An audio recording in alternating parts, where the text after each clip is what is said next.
Hello friends, welcome to our channel. Today we're going to take a look at another horrible case with you, the case of Augustina M. Winkelried.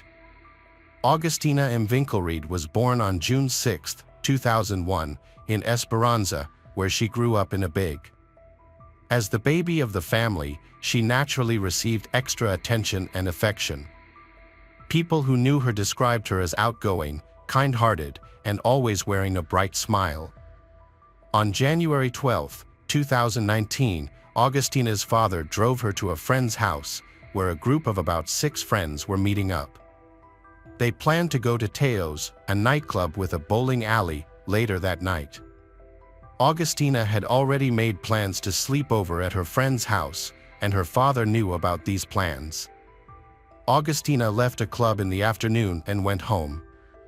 Later that night, she asked her boyfriend Noel to join her at the club, but he declined, saying he was tired. Augustina and her friends had a great time at the club, dancing and enjoying the music until 5 a.m., when they decided to leave. However, she ran into another group of friends and decided to stay longer. At 5:40 a.m., a surveillance camera showed Augustina leaving the club, carrying her phone. She then went to a nearby fast food stand, where she waited in line, got her order, and chatted briefly with someone she knew. After that, she headed towards the road. Since the friend's house where she was staying the night was close by, Augustina decided to walk. It was getting light, and she didn't seem concerned about her safety. There were no sidewalks, so she walked along the side of the road. Augustina's whereabouts on the night in question are unclear, but video footage shows she walked steadily despite wearing high-heeled platform shoes. The only moment of instability was when she approached the driveway, which is understandable given that it's an unpaved road with rocks. However, Augustina failed to arrive at her friend's house or her own home, which was unusual because she always kept her parents informed of her location. But on this occasion, when morning came, her parents didn't receive a text from her saying she had arrived safely. Concerned, Augustina's father, Daniel and Winkelried, contacted the police and began searching for his daughter on his own.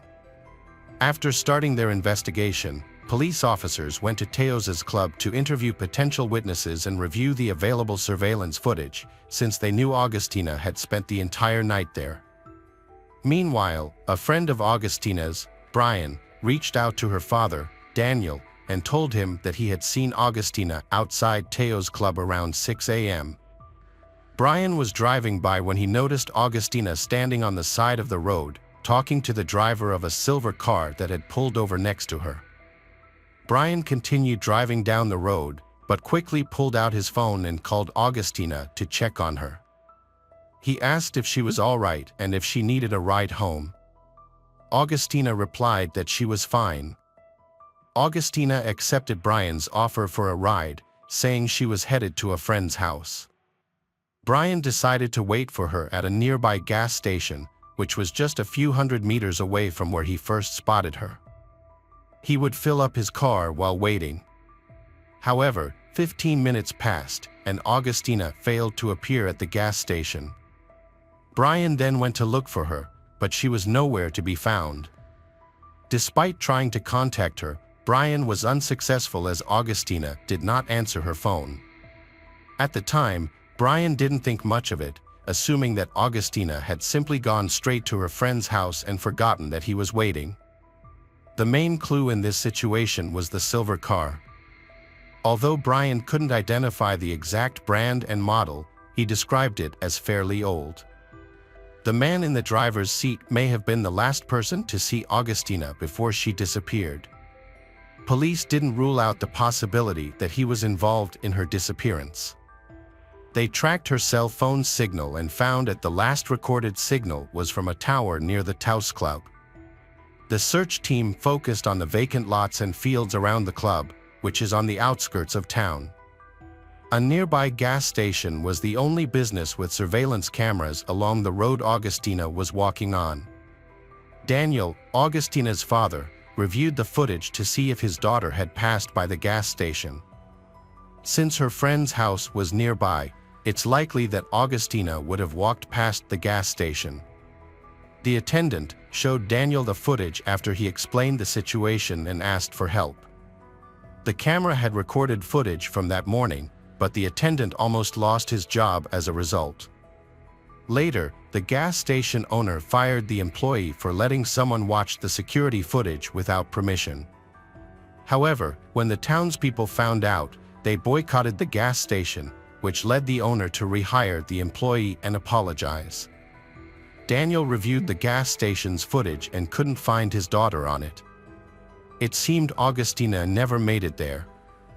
But the footage did show an old silver car, the same one Brian had described earlier, passing by the gas station around the time Augustina was walking on the road. The car was a Renault, and Daniel identified its owner as Pablo Trianfini, a 39-year-old garbage collector who lived nearby. Pablo had no prior convictions but had been on the police's radar several times. The first incident occurred in 2017 when Trianfini's ex-wife reported him to the police for physical abuse, leading to a court order that banned him from approaching her. He was arrested again in the same year for violating this order. After reviewing the surveillance footage, the police identified the silver car. However, upon learning that Daniel had already seen the video, they worried that a violent attack might occur and rushed to Pablo Trianfini's residence. When they arrived, they found a crowd gathered outside, shouting, "Where is Augustina?" The crowd dispersed after the police arrived, and someone informed the officers that Trianfini was inside the house. Trianfini had peeked out, but upon seeing the hostile crowd, he retreated back inside and locked the door. The police did not have sufficient reason to forcibly enter the house, so they requested a search warrant. While waiting for the search warrant, the police cordoned off the house to prevent Trianfini from escaping. Around midnight, an officer checked the yard and discovered that Pablo Trianfini had died. The officer rushed to assist, but it was too late, and Trianfini was deceased. Such a turn of events made Pablo Trianfini's involvement in Augustina's disappearance clear. However, after searching his house and car, the police still found no evidence. Trianfini attempted to deflect further suspicion by using a rope, but its purpose was unclear. As the police searched Trianfini's house, his neighbor approached them. The neighbor stated that earlier that day, Pablo had borrowed a shovel, claiming he needed to dig for earthworms for a fishing trip. About 30 minutes later, Trianfini returned the shovel and made a comment that struck his neighbor as odd. He thanked the neighbor and said, "Thank you, I don't know if I'll ever see you again." Witnesses reported seeing Trianfini leave his house multiple times on Sunday, riding his bicycle while carrying a shovel. This behavior suggested that Augustina might no longer be alive.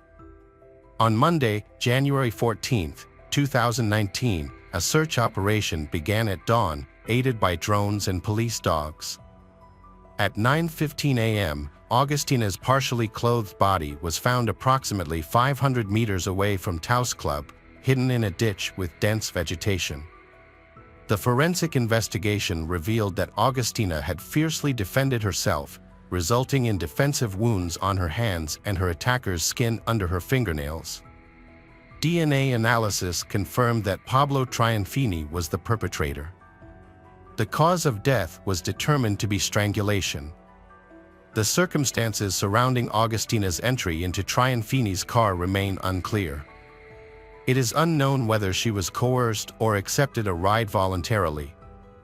With both parties now unable to share their accounts, the truth may never be fully known. A search of Trianfini's phone did not yield any evidence of prior communication or connection with Augustina.